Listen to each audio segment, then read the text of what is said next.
Hey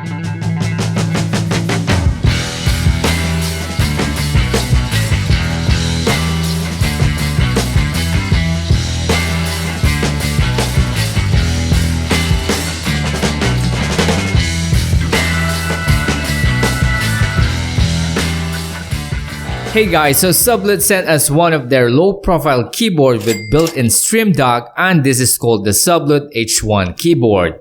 This is actually a good idea for a keyboard, and to be honest, I haven't seen anything like this until today. That is why when SABLUTE reached us out, I immediately said yes because I'm actually excited to try this out. As per usual guys, we'll check its physical overview, features, typing sound tests, software overview, and more. We'll tell you everything you need to know coming up. Hey, what's up guys, this is Mac and we do a lot of tech related videos like this one. If this is your first time, consider subscribing. With that said, let's begin. So what do we get inside the box? The SABLUTE H1 keyboard, obviously. A USB-A to USB-C cable around 5 feet. A USB-C dongle adapter for Android devices, a Lightning dongle adapter for Apple devices, and the manual. Take note that SABLUTE sent me the prototype version, so things inside the box or the box itself may change if you got the final version. Now let's check out some physical overview. So the build is mostly plastic with sandblasted texture material in black color. It has a single keyboard riser and a total of 6 rubber feet to keep the keyboard in place. It is a bit elevated at the back and on its sides are plain. No designs and prints of any kind, and it does look very sleek. By the way, if you are curious about its dimensions, well, you can check this out and pause the video.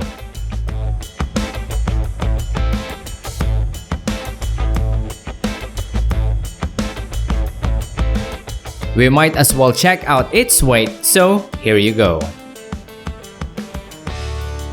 So this is a low profile keyboard obviously, and I love the unique layout of it, but I'm not a fan of the texture they use for the keycap since it is a dust and fingerprint magnet. Though cleaning it is not difficult since you can wipe it all together, unlike traditional keycaps where you have to go through individual keycaps. And to be honest, this is what I really like about low profile keyboards. These keycaps are also well made and it doesn't wobble much, and more so for the streamdeck side. It is well intact and well made. Though the whole keyboard itself has a bit of flex and might easily break if you are not too careful. Keyboard fonts are easy to read and function keys are easy to identify. Backlighting is subtle with different colors to choose from. The toggle key indicators are over here and it is in blue color only. I was hoping it will also change with the entire keyboard color changer, but it doesn't. Now let's take a look at the streamdeck. So we have these HD LCD keys and these are all customizable in its own driver, and we're going to check out that software in a bit. The keys are made out of acrylic plastic if I'm not mistaken, and it is well built since it doesn't have much wobble. The height of the LCD keys are the same as the keyboard keys. Perhaps this is the reason SABLUTE chose a low-profile keyboard for this project. I guess that's all for its physical overview. Now let's check out some features. The most obvious feature of this keyboard is that it has a built-in streamdeck with 15 LCD keys that are customizable in its own software. You can create macro keys, run a program, create Windows functions, check system performance, and many more. You can also replace icon, write a title for you to easily remember what the customized key is for. Basically, you can set it up in accordance to what you need. And we'll talk about the details later as we go through the software. So this keyboard is low profile as you can see, with almost full keyboard layout that has the same height as the streamdeck. And this keyboard is advertised for office workspace. Take note, for workspace, not for gaming. Perhaps this is also the reason that's why the keyboard doesn't have any anti-ghosting feature. You can press 5 keys at the same time, but that is the limit. Though you can always make a macro using the streamdeck as an alternative. It has a subtle backlighting with different colors, so we have red, blue, yellow, purple, teal, and cool white. No RGB strobe or any of those RGB effects, which is reasonable since this keyboard is made for office work. This keyboard works on PC, Mac, Android, and iPhone, at least for the most part. The rest of the media and function keys are mostly self-explanatory, and I guess that's all for its features. Now let's hear some typing sound tests.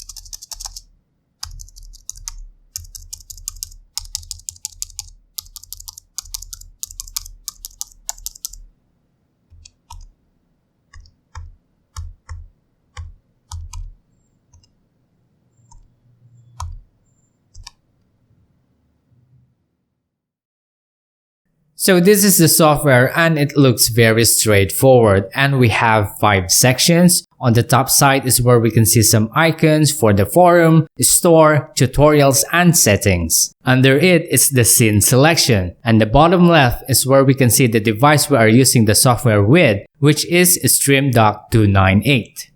On this side is where your downloaded plugins are at, and you can simply drag and drop whatever functions you want into a key. These plugins can be downloaded in the store icon, plugins tab, and there are a lot of plugins to choose from here, so just download whatever you need.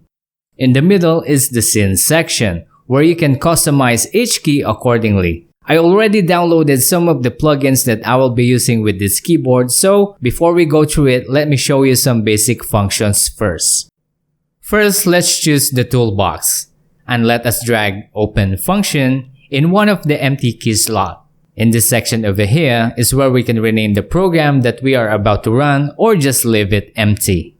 We can select a folder or run a program, but for this example, we are going to run a program, and let's choose Blender for instance. By default, it will choose the icon of the program you selected, but you can replace that anytime by right-clicking the icon and selecting Local File, Screen Capture, or pick something in the icon library. And that's it. Just press the Customize button to run the program you have set it with. Now this is just to open a document plugin. Just imagine what more you can do with all of these plugins available. You can run OBS, MIDI keys, your own macros, check the weather, and many more to mention. I really wish I can show you more, but this will make the video longer than usual. But if there's anything you want me to demo, just let me know in the comments below and I'll make a YouTube Shorts video response. Now let's move into the conclusion and let's talk about the things that I like and some things that could improve this project. Let's start with the things that I don't like first. Number 1 is the plastic body. It looks very weak and it has too much flex in it, and this actually makes the whole keyboard look very cheap. I mean, from afar you won't notice it, but as soon as you start typing, you'll understand what I mean. This needs a lot of sturdy reinforcement. Making the bottom case metal or something similar will help. Number 2. It doesn't have an anti-ghosting feature. Like I said, the maximum keys you can press together is 5, and that's it. It might not be an issue for some, but for me this is a big thing. Another is the toggle indicator. Why does it have to be a blue static color? Well, this is just me being picky, but I wish the color would go with the rest of the LED keys when you change the backlight. Another is the software doesn't have a cloud storage. You are bound to import and export every scene files. And if you plan to using this keyboard with another PC, or if you reformat your operating system, you will have to export those scene files every time, which is counterproductive in my opinion. Setting up a new scene takes a lot of time already, and if we are to import or export each scene, this is what I'm referring to as counterproductive. Hopefully in the future we can have a login type of software where we can save all of our scene setup, plugins, and icon library files in a cloud storage somehow. I know I'm asking too much, but I can assure you this is what most people wanted. Other than these things, everything else is superb. Now let's talk about the things that I love about this keyboard. Number one and the most obvious thing is the built-in stream dock. This is a total game changer. Since my number one problem whenever I program a button in my mechanical keyboard is that I often forgot the function that I set it with. So I usually change the keycap accordingly, like this one. But with the stream dock, that is no longer the case. You can change the icon, name it, program it to whatever things that you want, and it will function as so. The low profile design is awesome and slick. I really like the simplicity of the keyboard, and to be honest, this works really well for me since I do a lot of office work than gaming. I was thinking of having this as my main keyboard starting today, but what do you think, guys? Let me know your thoughts in the comment section below.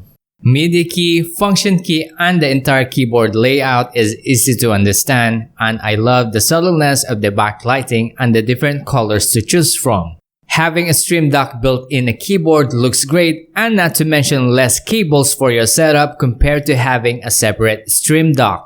Another thing I love about this keyboard is that its software is simple and easy to use. You can easily access tutorials in the software itself just in case you don't know where to start. We have tutorials from basic functions to more complicated ones. The functions are endless if you ask me. I tried a lot of things since I got this keyboard, but there seems to be a lot more to test. If you guys have any suggestion you want me to try that we haven't talked about in this video, just let me know in the comments below and we'll try to make an update video. Before I tell you if I'll recommend this keyboard or not, let me just give my final suggestion to the manufacturer first. To SABLUTE, if possible, make another keyboard like this, but this time for gamers. Like what most gamers are looking for right now are hot swappable mechanical keyboards with built-in stream dock like this. I mean, the office market is good, but the gamers community is much more. I think targeting the gamer community will benefit SABLUTE even more. Another good idea is to remove the numpad in the SABLUTE H1 keyboard and change it into a stream dock. We can actually set a numpad in the stream dock instead, and that will lessen the keys on the keyboard itself. This is actually a good idea, since most people nowadays love a small size keyboard.